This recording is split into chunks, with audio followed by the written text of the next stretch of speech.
விருதுநகர் மாவட்டம் கிருஷ்ணன் கோவிலில் கல்வி பணியில் கடந்த 34 ஆண்டுகளாக சிறப்பாக சேவையாற்றி வரும் VPMM கல்வி நிறுவனங்கள், கலை மற்றும் அறிவியல் கல்லூரி, பொறியியல் கல்லூரி, நர்சிங் கல்லூரி, கல்வியியல் கல்லூரி உள்ளிட்ட பல்வேறு கல்வி நிறுவனங்கள் ஒரே வளாகத்தில். காஞ்சிபுரம் மாவட்டம் உத்திரமேரூர் மீனாட்சி அம்மாள் கலை மற்றும் அறிவியல் கல்லூரியின் 25ஆம் ஆண்டு பட்டமளிப்பு விழா கல்வி குழும நிர்வாக இயக்குனர் டாக்டர் கோகுல் தலைமையிலும் நிர்வாக செயலாளர் கண்ணன் முன்னிலையிலும் நடைபெற்றது.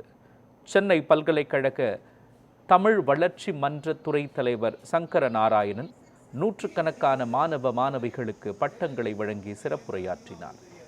அனைவரும் ஹிந்தி கற்றுக்கொள்ள வேண்டும் என்றும் பெற்றோர்களை ஒருபோதும் கைவிடக்கூடாது என்றும் அவர் அறிவுறுத்தினார்.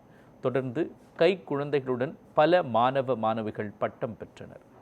கல்லூரி முதல்வர் சண்முகம் வரவேற்ற நிலையில் துணை முதல்வர் தனசேகர் நன்றி கூறினார். வளாக ஒருங்கிணைப்பாளர் ராஜேந்திரன் உள்ளிட்டோர் உட்பட ஏராளமானோர் விழாவில் கலந்து கொண்டனர்.